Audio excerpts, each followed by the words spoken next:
ಸುಚಿತ್ರಾ ಅಂತ. ನಾನು consultant physician ಮತ್ತೆ ಡಯಾಬಿಟಾಲಜಿಸ್ಟ್ ಆಗಿ ವರ್ಕ್ ಮಾಡ್ತಾ ಇದ್ದೀನಿ ಮೈಸೂರಲ್ಲಿ. ಇದು ನಾವು ಇವತ್ತು ಮಾತಾಡ್ತಾ ಇರೋ ಟಾಪಿಕ್ ಅಂತ ಅಂದ್ರೆ ಕ್ಯಾನ್ಸರ್ ರೋಗಿಗಳಲ್ಲಿ ಆಮ್ಲತೆಯನ್ನು ನಿರ್ವಹಿಸುವುದು ಹೇಗೆ ಅಂತ ಅಂದ್ಬಿಟ್ಟು. ಇದು ಏನಂತ ಅಂದ್ರೆ ಇವಾಗ ಈಗಿನ ಕಾಲದಲ್ಲಿ ಹೆಚ್ಚು ಸ್ಪೈಸಿ ಫುಡ್ಸ್, ಖಾರದ ಪದಾರ್ಥ ಮತ್ತೆ ಆಲ್ಕೋಹಾಲ್, ಸ್ಮೋಕಿಂಗ್ ಮತ್ತೆ ಎಷ್ಟೊಂದು ಆಡೆಡ್ ಶುಗರ್ಸ್ ಮತ್ತೆ ಸ್ಪೈಸಿ ಫುಡ್ಸ್ ಇದರಿಂದ ತುಂಬಾ ಪ್ರಾಬ್ಲಮ್ ಆಗ್ತಾ ಇದೆ. ಅಂದ್ರೆ ಹೊಟ್ಟೆನಲ್ಲಿ ಬರ್ನಿಂಗ್ ಸೆನ್ಸೇಷನ್ ಸ್ಟಾರ್ಟ್ ಆಗೋದು, ಗ್ಯಾಸ್ಟ್ರಿಕ್ ಇರೋದು, ವಾಕರಿಕೆ ಇರೋದು, ಪಿತ್ತ ಇರೋದು, ಇದೆಲ್ಲ ತುಂಬಾ ಕಾಮನ್ ಸಿಂಪ್ಟಮ್ಸ್ ಆಗಿದೆ ಪೇಷಂಟ್ಸಿಗೆ.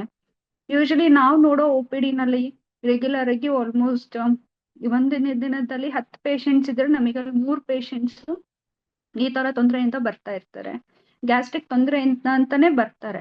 ಯೂಶಲಿ ಗ್ಯಾಸ್ಟ್ರಿಕ್ ಜಾಸ್ತಿ ಇದ್ರೆ ಏನೇನಾಗಬಹುದು ಅಂತ, ಗ್ಯಾಸ್ಟ್ರಿಕ್ ಇಂದ ಆಗುವಂತ ಬೇರೆ ತೊಂದರೆಗಳೇನು ಅಂತ ಅಂದ್ರೆ ಒಂದ್ ಸ್ವಲ್ಪ ಇರೋ ಗ್ಯಾಸ್ಟ್ರಿಕ್ ಏನಾಗಬಹುದು, ಒಂದ್ ಸಣ್ಣ ಹುಣ್ಣಾಗಿ ಟರ್ನ್ ಆಗಬಹುದು ಹೊಟ್ಟೆನಲ್ಲಿ. ಅದು ನಾವು ಪೆಪ್ಟಿಕ್ ಅಲ್ಸರ್ ಡಿಸೀಸ್ ಅಂತ ಹೇಳ್ತೀವಿ.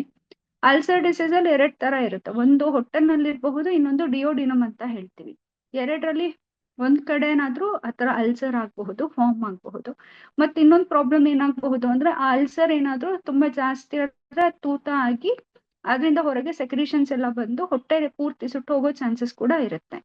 ಅದ್ಬಿಟ್ಟು ನೆಕ್ಸ್ಟ್ ಪ್ರಾಬ್ಲಮ್ ಏನಾಗುತ್ತೆ ಅಂತ ಅಂದ್ರೆ ಕ್ಯಾನ್ಸರ್ ಆಗಿ ಟರ್ನ್ ಆಗುವಂಥದ್ದು. ಇದು ಕ್ಯಾನ್ಸರ್ ಆಗಿ ಟರ್ನ್ ಆಗುವಂಥದ್ದು ಯೂಶಲಿ ತುಂಬಾ ಕಾಮನ್. ಇದೇನಂದ್ರೆ ಜನ ಅವ್ರ ಸಣ್ಣ ವಯಸ್ಸಲ್ಲಿದ್ದಾಗ ಆಲ್ಕೋಹಾಲ್, ಸ್ಮೋಕಿಂಗ್ ಮತ್ತೆ ಸ್ಪೈಸಿ ಫುಡ್ಸ್ ತಗೊಳ್ಳೋದು ಅದೆಲ್ಲ ತುಂಬಾ ಮಾಡಿರೋದ್ರಿಂದ over a period of time ಅಂದ್ರೆ ಅವ್ರೊಂದು 55-60 ಇಯರ್ಸ್ ಬಂದಾಗ ಅವರಿಗೆ ಗ್ಯಾಸ್ಟ್ರಿಕ್ ಅಲ್ಸರ್ ಅನ್ನೋದು ಶುರು ಆಗುತ್ತೆ.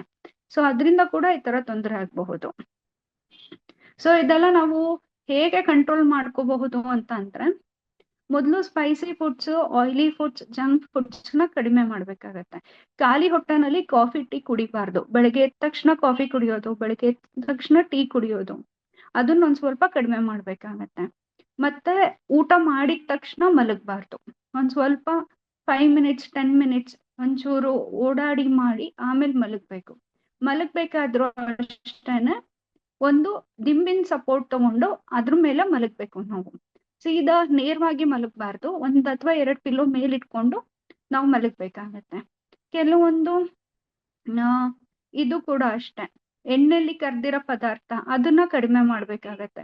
ಮತ್ತೆ ಖಾಲಿ ಹೊಟ್ಟೆನಲ್ಲಿ ಸೀದಾ ಎಣ್ಣೆ ಪದಾರ್ಥ ತಿನ್ನೋದು, ಕರ್ದಿರೋ ಪದಾರ್ಥ ತಿನ್ನೋದು ಅದೆಲ್ಲ ಮಾಡಬಾರ್ದು. ಮತ್ತೆ ಊಟ ಮಾಡಿದಾಗ ಒಂದೇ ಸಲ ತುಂಬಾ ಜಾಸ್ತಿ ಕೂಡ ಊಟ ಮಾಡಬಾರ್ದು. ಒಂದು ಸ್ವಲ್ಪ ಸ್ವಲ್ಪ ಅಷ್ಟೇ ಊಟ ಮಾಡ್ಬೇಕು. ಅಂದ್ರೆ ಇವಾಗ ನೀವು ಫ್ರೀಕ್ವೆಂಟ್ ಸ್ಮಾಲ್ ಮೀಲ್ಸ್ ಅಂತ ಹೇಳ್ತೀವಿ ಅಥವಾ ಫ್ರೀಕ್ವೆಂಟ್ ಸ್ಮಾಲ್ ಸ್ನಾಕ್ಸ್ ಅಂತ ಹೇಳ್ತೀವಿ. ಅದ್ರಲ್ಲಿ ನೀವು ಹೇಗೆ ಯೂಸ್ ಮಾಡ್ಬೇಕು ಅಂತ ಅಂದ್ರೆ ಸ್ಪೈಸಿ ಫುಡ್ಸ್ನೆಲ್ಲ ಕಡಿಮೆ ಮಾಡ್ಬೇಕು. ಮಾರ್ನಿಂಗ್ ಬ್ರೇಕ್ಫಾಸ್ಟ್ ಒಂದು 30 ಮಿನಿಟ್ಸ್ ಅಷ್ಟು ನೀವು ಆರಾಮಾಗಿ ಸ್ಲೋ ಆಗಿ ಬ್ರೇಕ್ಫಾಸ್ಟ್ ಮಾಡೋಷ್ಟು ಟೈಮ್ ಇರ್ಬೇಕು. ಒಂದೇ ಸಲ ತುಂಬಾ ಜಾಸ್ತಿ ಹೊಟ್ಟೆನಲ್ಲಿ ಪೂರ್ತಿ ತಿನ್ಬಾರ್ದು. ಅದೊಂದಿರುತ್ತೆ. ಮತ್ತೆ ಮಧ್ಯಾಹ್ನದ ಮೀಲ್ಸ್ ಅಷ್ಟೇನೆ. ಮತ್ತೆ ಇದು ರಾತ್ರಿ ಕೂಡ ಮೀಲ್ಸ್ ಒಂದ್ 7 o'clock ಅಷ್ಟಲ್ಲಿ ಮುಗಿಸ್ಬೇಕು. 7 o'clock ಆದ್ಮೇಲೆ ತಗೊಂಡ್ರೆ ಏನಾಗುತ್ತೆ, ನಾವು ಲೇಟ್ ಆಗಿ ಊಟ ಮಾಡಿದಷ್ಟು ಅದು ಗ್ಯಾಸ್ಟ್ರಿಕ್ ಟ್ರಾನ್ಸಿಟ್ ಟೈಮ್ ಅಂತ ಹೇಳ್ತೀವಿ, ಅದು ತುಂಬಾ ಪ್ರೊಲಾಂಗ್ ಆಗುತ್ತೆ. ಮತ್ತೆ ಏನು ಡೈಜೆಸ್ಟ್ ಕೂಡ ಆಗೋದಿಲ್ಲ. ಅದರಿಂದ ನಮಗೆ ರಿಫ್ಲೆಕ್ಸ್ ಎಲ್ಲ ಜಾಸ್ತಿಯಾಗಿ ಗ್ಯಾಸ್ಟ್ರಿಕ್ ಇರಿಟೇಷನ್, ಬರ್ನಿಂಗ್ ಸಿಂಪ್ಟಮ್ಸ್ ಅದೆಲ್ಲ ಇರುತ್ತೆ. ಸೊ ಇದನ್ನ ಮಾಡ್ಕೋಬೇಕಾಗತ್ತೆ.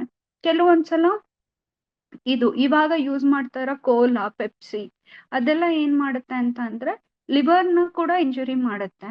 ಜೊತೆಗೆ ನಮಗೆ ಗ್ಯಾಸ್ಟ್ರಿಕ್ ಸಿಂಪ್ಟಮ್ಸ್ ಕೂಡ ಅದರಿಂದ ತುಂಬಾ ಜಾಸ್ತಿ ಆಗುತ್ತೆ. ಸೊ ಗ್ಯಾಸ್ಟ್ರಿಕ್ ಸಿಂಪ್ಟಮ್ಸ್ ಎಲ್ಲ ನಾವು ಒಂದ್ ಸ್ವಲ್ಪ ಕಡಿಮೆ ಮಾಡ್ಕೋಬೇಕು ಅಂತ ಅಂದ್ರೆ ಇವಾಗ ಯೂಸ್ ಮಾಡ್ತಾ ಫ್ರೆಂಚ್ ಫ್ರೈಸ್, ಕೋಲಾ ಮತ್ತೆ ಪೆಪ್ಸಿ, ಅದು ಮೆರಿಂಡಾ ಅಥವಾ ಮೌಂಟೇನ್ ಡ್ಯೂ, 7up ಅದೆಲ್ಲ ನಾವು ಕಾರ್ಬೋನೇಟೆಡ್ ಡ್ರಿಂಕ್ಸ್ ಅಂತ ಹೇಳ್ತೀವಿ. ಅದರಿಂದ ನಮಗೆ ದೇಹಕ್ಕೆ ತುಂಬಾ ಹಾನಿ ಆಗತ್ತೆ. ಅದನ್ನ ಒಂದ್ ಸ್ವಲ್ಪ ನಾವು ಕಡಿಮೆ ಮಾಡ್ಕೋಬೇಕು. ಆಮೇಲೆ ಊಟ ಆದ ತಕ್ಷಣ ಮಲಗಬಾರ್ದು. ಒಂದು ಅರ್ಧ ಗಂಟೆ 3/4 ಗಂಟೆ ವಾಕ್ ಮಾಡಬೇಕು.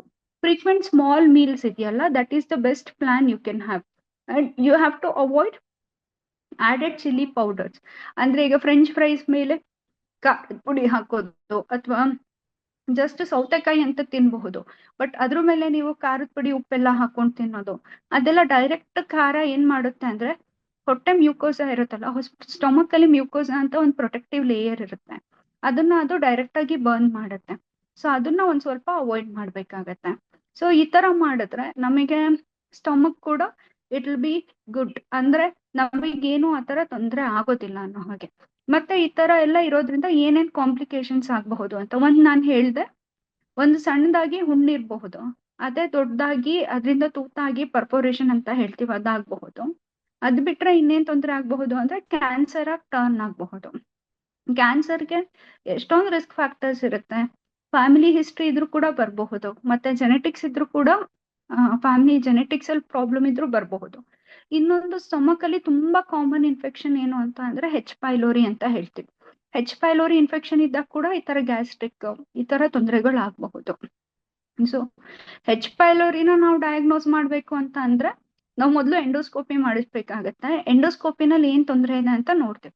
ಎಂಡೋಸ್ಕೋಪಿನಲ್ಲಿ ಏನ್ ಮಾಡ್ತಾರೆ ಅಂದ್ರೆ ಬಾಯಿಂದ ಒಂದು ಟ್ಯೂಬ್ ಹಾಕ್ತಾರೆ, ಅದು ಸೀದಾ ನಮ್ಮ ಹೊಟ್ಟೆ ಒಳಗೆ ಹೋಗುತ್ತೆ. ಅಲ್ಲಿ ಕ್ಯಾಮ್ರಾದಲ್ಲಿ ವಿಶುವಲೈಸ್ ಮಾಡಿ ನೋಡಿ ಅಲ್ಲಿಂದ ಒಂದು ಟಿಶ್ಯೂನ ತಗೊಳ್ತಾರೆ. ಅದನ್ನ ತೆಗೆದು ನಾವು ಯೂರಿಯಸ್ ಟೆಸ್ಟಿಗೆ ಅಂತ ಪ್ರೊಸೆಸ್ ಮಾಡ್ತೀವಿ. ಅದ್ರಲ್ಲಿ ನೋಡ್ಬೇಕಾಗತ್ತೆ ಹೆಚ್ ಪೈಲೋರಿ ಇನ್ಫೆಕ್ಷನ್ ಇದೆಯಾ ಇಲ್ವಾ ಅಂತ. ಮತ್ತೆ ಎಲ್ಲಾ ಹೆಚ್ ಪೈಲೋರಿ ಇನ್ಫೆಕ್ಷನ್ ನಾವು ಟ್ರೀಟ್ ಮಾಡೋದಕ್ಕಾಗಲ್ಲ. ನಮ್ ನಮಗೇನಾದ್ರೂ ಸಿಗ್ನಿಫಿಕೆಂಟ್ ಇದೆ ಅಂತ ಅನ್ಸುತ್ತೆ ಅಂದ್ರೆ ಪೇಷಂಟ್ಗೆ ಬ್ಲೋಟಿಂಗ್ ಸೆನ್ಸೇಷನ್ ಅಂತ ಹೇಳ್ತೀವಿ, ಅಂದ್ರೆ ಹೊಟ್ಟೆ ಉಬ್ಬರಿಸೋದ್ ಏನಾದ್ರೂ ತೊಂದರೆ ಇದ್ರೆ, ಮತ್ತೆ ಅವರು ಪದೇ ಪದೇ ಇದೇ ತರ ಗ್ಯಾಸ್ಟ್ರಿಕ್ ತೊಂದರೆಯಿಂದ ಬರ್ತಾ ಇದ್ರೆ, ಅಥವಾ ಇನ್ನೊಂದು ರಿಫ್ಲೆಕ್ಸ್ ಈಸೋಫೆಜೈಟಿಸ್ ಅಂತ ಹೇಳ್ತೀವಿ, ಹೊಟ್ಟೆಯಿಂದ ವಾಪಸ್ಸು ಮೇಲ್ಗಡೆ ಅನ್ನನಾಳ ಅಂತ ಹೇಳ್ತೀವಿ ಈಸೋಫೇಗಸ್, ಅಲ್ಲಿಗೇನಾದ್ರೂ ವಾಪಸ್ ಬರ್ತಾ ಇದ್ರೆ ಅಂತ ಕಂಡೀಷನ್ ಅಲ್ಲಿ ನಾವು ಅದನ್ನ ಟ್ರೀಟ್ ಮಾಡ್ತೀವಿ. ಆಮೇಲೆ ಇದು ನೆಕ್ಸ್ಟ್ ಇನ್ನೊಂದೇನು ಅಂದ್ರೆ ಹಸಿರು ಮೆಣಸಿನ್ಕಾಯಿನ ಜಾಸ್ತಿ ಉಪಯೋಗಿಸ್ಬಾರ್ದು. ಹಸಿರು ಮೆಣಸಿನ್ಕಾಯಿ ಏನ್ ಮಾಡುತ್ತೆ ಅಂತ ಅಂದ್ರೆ, ಈಗ ನಾವು ಹೊರಗಡೆ ಚಾಟ್ ಐಟಮ್ಸ್ ಅಲ್ಲೆಲ್ಲ ಪ್ರಿಡಾಮಿನೆಂಟ್ ಆಗಿ ಚಟ್ನಿ ಇರುತ್ತೆ, ಮತ್ತೆ ಅದು ಚಿಲ್ಲೀಸ್ ಎಲ್ಲ ಇರುತ್ತೆ, ಗ್ರೀನ್ ಚಿಲ್ಲೀಸ್ ಎಲ್ಲ ಇರುತ್ತೆ. ಸೊ ಅದರಿಂದ ಎಲ್ಲ ಈ ತರ ತೊಂದರೆ ಆಗುತ್ತೆ. ಆ ಗ್ರೀನ್ ಚಿಲ್ಲೀಸ್ ಎಲ್ಲ ಏನ್ ಮಾಡುತ್ತೆ, ಡೈರೆಕ್ಟ್ ಆಗಿ ಮ್ಯೂಕೋಸಾನ ಹಾಗೆ ಬರ್ನ್ ಮಾಡುತ್ತೆ. ಸೊ ಗ್ರೀನ್ ಚಿಲ್ಲೀಸ್ ನ ಅವಾಯ್ಡ್ ಮಾಡ್ಬೇಕು, ಸ್ಪೈಸಿ ಫುಡ್ಸ್ ನ ಅವಾಯ್ಡ್ ಮಾಡ್ಬೇಕು, ಖಾಲಿ ಹೊಟ್ಟೆನಲ್ಲಿ ಕಾಫಿ ಟೀನ ಆದಷ್ಟು ಸ್ಟಾಪೇ ಮಾಡ್ಬೇಕು. ಅದ್ ಸ್ಟಾಪ್ ಮಾಡಿದ್ರೆ ನಮಗೆ ರಿಗೇನಿಂಗ್ ಕೆಪಾಸಿಟಿ ಏನಿದೆ, ಮ್ಯೂಕೋಸಲ್ ಇಂಜುರಿ ಎಲ್ಲ ಏನಿದೆ ಅದೆಲ್ಲ ಆರಾಮಾಗಿ ನಮಗೆ ತುಂಬಾ ಚೆನ್ನಾಗಿ ಇಂಪ್ರೂವ್ ಆಗುತ್ತೆ.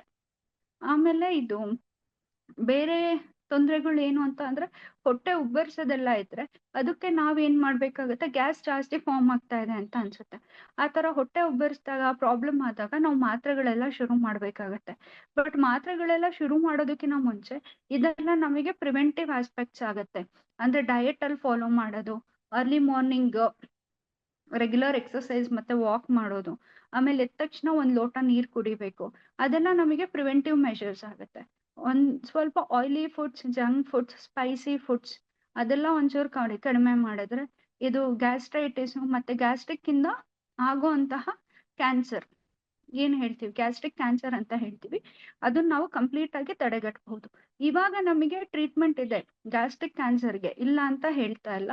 ಬಟ್ ಆದ್ರೆ ಏನಂದ್ರೆ ಅದು ಸಫರಿಂಗಿಗಿನ ಈ ತರ ನಮಗೆ ಪ್ರಿವೆಂಟಿವ್ ಮೆಷರ್ಸ್ ತುಂಬಾ ಜಾಸ್ತಿ ಇರೋದ್ರಿಂದ ಪ್ರಿವೆನ್ಷನ್ ಮಾಡೋದು ಬೆಟರ್ ಯಾವಾಗ್ಲೂ.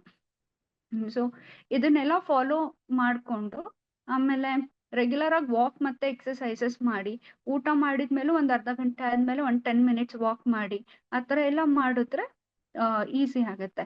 ಮತ್ತೆ ರಾತ್ರಿ ಊಟ ಮಾಡಿದ ತಕ್ಷಣ ಮಲಗಬಾರ್ದು, ಅಟ್ಲೀಸ್ಟ್ 1 hour ಗ್ಯಾಪ್ ಇರಬೇಕು ಮಲ್ಗೋದಕ್ಕಿಂತ ಮುಂಚೆ. ಮತ್ತೆ ಒಂದ್ ಸ್ವಲ್ಪ ಮೊಬಿಲೈಸ್ ಓಡಾಡ್ಬೇಕಾಗತ್ತೆ. ಆಯಿಲಿ ಫುಡ್ಸ್ ಅದನ್ನೆಲ್ಲ ಅವಾಯ್ಡ್ ಮಾಡ್ಬೇಕಾಗತ್ತೆ. ಸೊ ಇಷ್ಟೆಲ್ಲ ನೀವು ಮಾಡಿದ್ರೆ ಇದು ಗ್ಯಾಸ್ಟ್ರಿಕ್ ಇಂದ ಆಗುವಂತಹ ಕ್ಯಾನ್ಸರ್ನ ನಾವು ಪ್ರಿವೆಂಟ್ ಮಾಡಬಹುದು. ಆಮೇಲೆ ದಿನಚರಿನಲ್ಲಿ ಆದಷ್ಟು ನಮಗೆ ಆಗೋ ಅಷ್ಟು ಮೊಸರು ಮಜ್ಜಿಗೆ ಅದನ್ನ ಉಪಯೋಗಿಸೋದು ತುಂಬಾ ಒಳ್ಳೇದು. ಆಮೇಲೆ ಇನ್ನೊಂದ್ ಏನ್ ಹೇಳ್ತೀವಿ, ಫೈಬರ್ ರಿಚ್ ಡಯಟ್ ಅಂತ, ಅಂದ್ರೆ ಓಟ್ಸ್, ತರಕಾರಿ, ಇದು ಸೌತೆಕಾಯಿ, ಕ್ಯಾರೆಟ್ ಇದೆಲ್ಲ ಒಂದ್ ಸ್ವಲ್ಪ ಬೀನ್ಸ್, ಇದೆಲ್ಲ ತರಕಾರಿ, ಬೇಯಿಸಿರೋ ತರಕಾರಿ ಅದೆಲ್ಲ ಉಪಯೋಗಿಸಿದ್ರೆ ನಮಗೆ ಗ್ಯಾಸ್ಟ್ರಿಕ್ ಮತ್ತೆ ಗ್ಯಾಸ್ಟ್ರಿಕ್ ಇಂದ ಆಗುವಂತಹ ಬೇರೆ ತೊಂದರೆಗಳನ್ನ ನಾವು ನಿವಾರಿಸ್ಕೋಬಹುದು. ಆಯಿಲಿ ಫುಡ್ಸ್ ನ ಅವಾಯ್ಡ್ ಮಾಡಿ, ಆಯಿಲಿ ಫುಡ್ಸ್ ಪದೇ ಪದೇ ಹೇಳ್ತಾ ಇದ್ದೀನಿ, ಬಟ್ ಏನಂದ್ರೆ those are the one which causes direct injury to the gastric mucosa. So ಅದನ್ನ ನಾವು ಅವಾಯ್ಡ್ ಮಾಡಿದ್ರೆ ಎಲ್ಲ ಆರಾಮಾಗತ್ತೆ. ಸೊ ರೆಗ್ಯುಲರ್ ವಾಕ್ ಮತ್ತೆ ಎಕ್ಸರ್ಸೈಸಸ್, ಸ್ಪೈಸಿ ಫುಡ್ಸ್ ಅವಾಯ್ಡ್ ಮಾಡಿ, ಫೈಬರ್ ರಿಚ್ ಡಯಟ್ ತಗೊಳ್ಳಿ, ಕರ್ಡ್ ಮತ್ತೆ ಬಟರ್ ಮಿಲ್ಕ್ ನ ಯೂಸ್ ಮಾಡಿ, ಹೆಲ್ತ್ ಇಂಪ್ರೂವ್ ಆಗುತ್ತೆ. ಏನಾದ್ರೂ ನಿಮಗೆ ಮತ್ತೆ ಏನಾದ್ರೂ ಕ್ವೆಶನ್ಸ್ ಇದ್ರೆ ಏನಾದ್ರೂ ಇದಿದ್ರೆ ನೀವು ಯಾವಾಗ್ಲಾದ್ರೂ ಫಾಲೋ ಅಪ್ ಮಾಡಬಹುದು. ಸೊ ಈ ತರ ಒಂದು ಟಾಕ್ ಆಪರ್ಚುನಿಟಿ ಕೊಟ್ಟಿದ್ದಕ್ಕೆ ನನಗೆ ತುಂಬಾ ಥ್ಯಾಂಕ್ಸ್. Thank you. ಈ whatever I have spoke, I feel it is informative. Okay, thank you.